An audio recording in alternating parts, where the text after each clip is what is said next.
Salut les loulous! Aujourd'hui ma recette elle va être très simple. Alors, je ne sais pas si vous cuisinez beaucoup le fenouil. Alors nous on avait du fenouil en bulbe assez importante comme ça. Et puis ça avait quand même un goût assez fort anisé. Donc du coup Loulou il a trouvé du fenouil de Florence qu'il plante maintenant depuis 2 ans. Ça fait des petites bulbes, voilà. On les laisse c'est vrai pas très longtemps parce qu'évidemment les mulots viennent les manger. Donc du coup, ce que je fais avec ça, c'est soit des veloutés, soit des purées, soit émincé avec du poisson. Enfin voilà, je fais quand même pas mal de petites choses. Là, je vais vous montrer le velouté de fenouil. Très simple à faire. Franchement, c'est un légume qui n'est vraiment pas cher du tout. Voilà, bon, moi évidemment, je n'en ai pas acheté comme d'habitude, hein, puisque toutes mes recettes sont du jardin, du potager de Loulou. Hein. Je ne sais pas d'ailleurs s'il a fait une vidéo sur ça. Bon, en tout cas, c'est du fenouil de Florence. J'aime beaucoup ce légume parce qu'il est très bon pour la digestion. Alors évidemment, plein de vitamines, ça bien sûr. Et pour le transit intestinal, c'est top. Donc si vous avez des petits problèmes de côlon, pensez fenouil. Voilà. Enfin, bref. Bon, bref, vous avez besoin pour le velouté de fenouil 1 kg de fenouil, comme ceci. Voilà.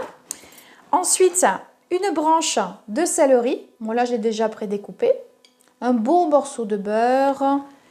3 petites pommes de terre et de l'eau bien sûr pour faire cuire le légume, du bouillon de poulet ou du bouillon de légumes. Voilà, moi hop, je l'ai sorti du congèle et je l'ai mis au bain-marie pour qu'il décongèle tranquillement, et du piment.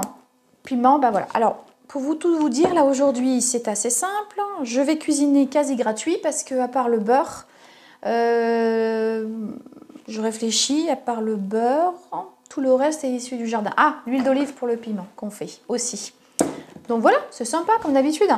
Donc on va commencer par faire fondre le beurre et après avoir émincé votre céleri, le faire revenir dans la casserole. Ensuite, on va hacher notre notre fenouil, pardon. Donc évidemment, quand vous commencez à l'ouvrir votre fenouil, il y a toujours de la terre là, donc attention au niveau du lavage, sinon après vous avez un petit goût de sable et c'est pas très agréable. Donc on le coupe en petits bouts, sans trop se soucier en fait de la taille, hein, puisque de toute façon après ça part au mixage. Alors vous pouvez le mixer aussi pour avoir des petits bouts dans votre robot, sans problème.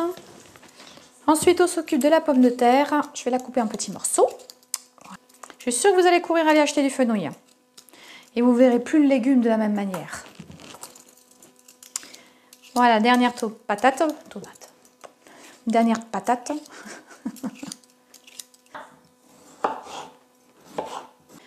On va installer donc sur le lit de céleri les petites pommes de terre.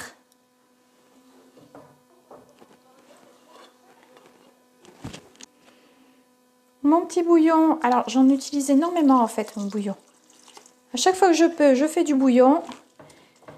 Je le congèle et je le sors pour cuire les pâtes, le riz, pour faire les soupes, pour tout. Voilà. Et là, je vais rajouter un peu d'eau. Je vais faire cuire ça pendant 20 minutes. Vous voyez, c'est à 2 cm au-dessus, en fait, au niveau du légume. À peu près 2 cm d'eau et ça devrait suffire. On couvre et c'est parti. Bon, j'attends que ça cuise. Et pendant que ça cuit, je vais vous parler de ce qu'apporte le fenouil et c'est pour ça que j'adore ce petit légume. Alors je m'étais notée, j'ai dit tiens je vais leur donner des chiffres un peu plus exacts, bon pas au détail, parce que c'est ce qui m'intéresse, c'était pas le détail en fait. Donc en fait, pour 100 g de fenouil, il y a quand même 414 mg de potassium, c'est énorme.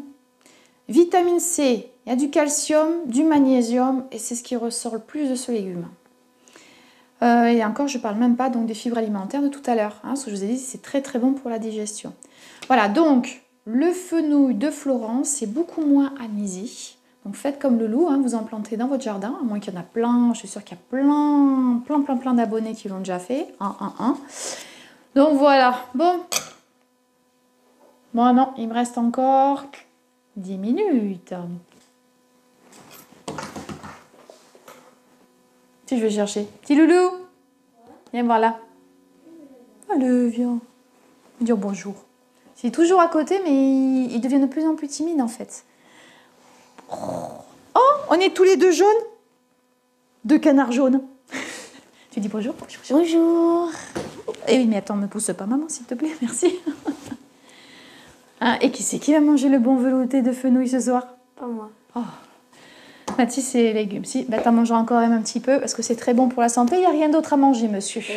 Allez, on attend que ça finisse de cuire. La cuisson est terminée. Je rajoute du sel. Non, pas de poivre parce que moi je rajoute du piment. Voilà, et je vais le mixer. Voilà les loulous, on arrive à la fin de ma recette. Donc, du coup, le petit velouté de fenouil.